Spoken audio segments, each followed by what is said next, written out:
up here on the ski? Like, are you? On the front of the ski? Yeah, like on the kind of the turning part of the ski. Yeah, like at the start of the turn, I definitely want to feel that I'm traveling a little bit towards the momentum. I have a tendency to move inside a little bit quick, and I lose support. So I want to travel towards the balance point for a little while. Yeah. Once I feel it, then I'm going to go, but I have a tendency to diverge a bit quick. Okay. So that's the one of the stuff I'm working on. Okay. Interesting. Yeah. Another element that like I've been, I enter the office of the osteopath 3 years ago, and I couldn't walk. Like my back was totally destroyed. And then she told me, you hurt your back because you're skiing a lot, and you don't understand how your body works. And when you hurt, you listen a lot, like to what people have to tell you. So I said, okay, I'm listening. So she told me you need to engage the center of your body if you want to protect your back. So she said there's a specific way to do this. And she says, like, if you anchor the middle of your body through a concept called the centering, you're gonna have loose extremities. You're gonna be available at the extremities, but you're gonna be strong in the middle of your body. Yeah. And she says there's a specific way. So we got to get rid of the word contraction. It's not contracting the abdominal. It's not. Right.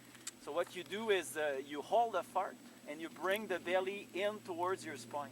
Yeah. So by doing that, you engage pelvic floor and transverse abdominal. Yeah. So you basically you anchor the middle of your body. Yeah. So once you have that, once the middle's anchored, you're available at the extremities. Yeah. And you can do whatever. So for you, is it a conscious, like when you push off for your runner, you set up the floor? And The first step, like I'm going straight. Yeah. And before I even start turning, I anchor the middle. Yeah. And once it's anchored a little, but it's gonna be functional afterwards. So am I gonna do a very performance turn or a little bit more of an easier turn? Yeah. So after that, the engagement comes from the breathing. Like that engagement can be controlled with the dimmer. You know, like the dimmer, you want the light really strong over the dining table, really low. So the more you exhale, the more you engage. And that's a little bit the idea. So I'm gonna exhale to feel some power on my outside foot. And the more I exhale, the more I engage this. And the more I engage this, the idea, it's a bit like, imagine I have a marionette in front of me. Very, everything's held with strings. Yes. And I take the waist of the marionette with my hand here, so I solidify the middle. Yeah. And imagine like the leg is hanging underneath like this. Yeah. If I draw a circle with this, like the leg will follow. Like I like the idea of the marble that rolls in a bowl. Yeah, yeah. Okay? Yeah. And like I just want to anchor the middle so I can work with good. looser extremities. good Like one. something I've been working a lot this year is not to create tension in the articulation when I'm tipping the ski on the side. I want to keep the articulation available, and I really try not to create a blockage when I tip the ski on the side. Okay. So I solidify the middle to get looser in the extremities. Okay. And that's not only in skiing, like the guy on the defense line in football, when he's about to get hit, is going to use that to anchor the middle, and he's going to exhale when he's going to get hit. Or in fighting sports, like it comes from the middle. You anchor the middle, and then you're going to exhale as you punch to gain some power. So to me, like there's especially when the snow is difficult, hard snow bumps and stuff. Like the goal is to keep the goal to keep balance. Like if I glide and I have center of mass, base of support that travel at the same speed, I'm balanced. So I try to keep that balance through a discipline in the middle of my body. Let's say I hit a bump and I'm weak here. Maybe I'll have a tendency to die on the trough, so I'll have like the mass accelerating, the base slowing down. For sure there might be different causes for that, but definitely when you get in trouble, I want to be engaged in the core just to make sure that I have a little bit better balance In the right spot. That's good. and I get out of trouble. I like that. And that principle, it touches all planes of balance. Like for example, like we said, like let's do it. Like if I just disengage the core as loose as possible, and then I manipulate the base. Okay, so there's no balance there. Right. Versus now, like hold the fart, bring the belly in, and by solidifying the middle of the body, like the two pieces, base of support, center of mass, they work together. That's good. And sometimes in skiing, like you're gonna hit a pile of snow, and then like it's gonna be like shocks, and so to me, That's good. it plays a big role in the balance. And one thing that the like those kinesiologists and osteopaths told me also, if you hold the breath, it's very dangerous, especially like when you're in phase 3, you have a lot of power on the ski. If you hold the breath, there's a lot of pressure inside your body. It would be easy, if you have a bit of an issue with your stance, it would be easy to hurt. You got to get the air out of there to release the pressure from inside the body. And you get that air out, it engages the center, and it makes you a lot more powerful.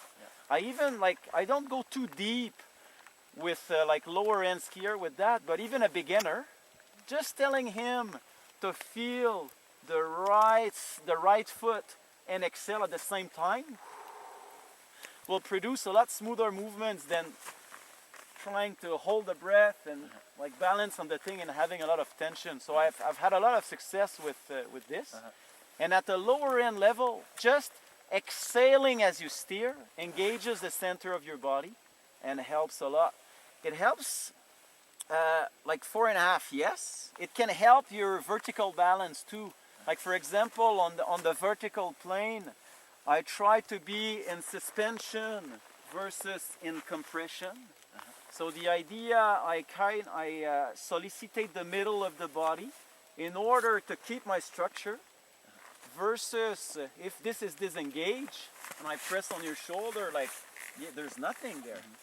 Versus if you engage that core properly, like the structure is much stronger.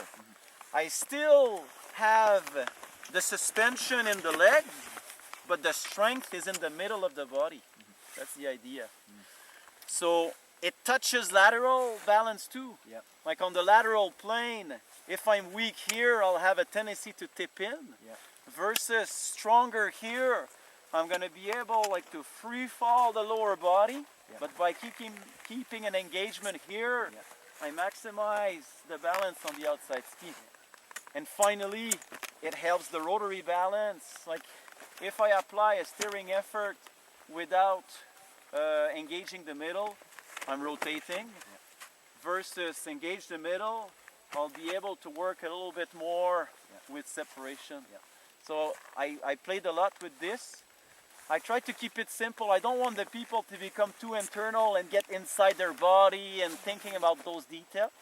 I just tell them, just like go down and feel like, you know the Robaxacet medication, that character on it? Like I tell them, like try to make sure like you're all loose in the extremities, engage the middle, and ski a bit like a marionette instead of trying to have tension. If you do have tension in the extremities, it's because, okay, there's different cause. Maybe you're not centered, you're in or whatever, but very often if the extremity is tense, it's because the center is weak. So I try to put some stability in the middle, center strong, to be available at the extremities. Yeah, that's good. Yeah. So not even underneath. Like if I hit some rougher parts, I want the leg to work in suspension here. But the only way I can do that and stay balanced is it's through an engaged core.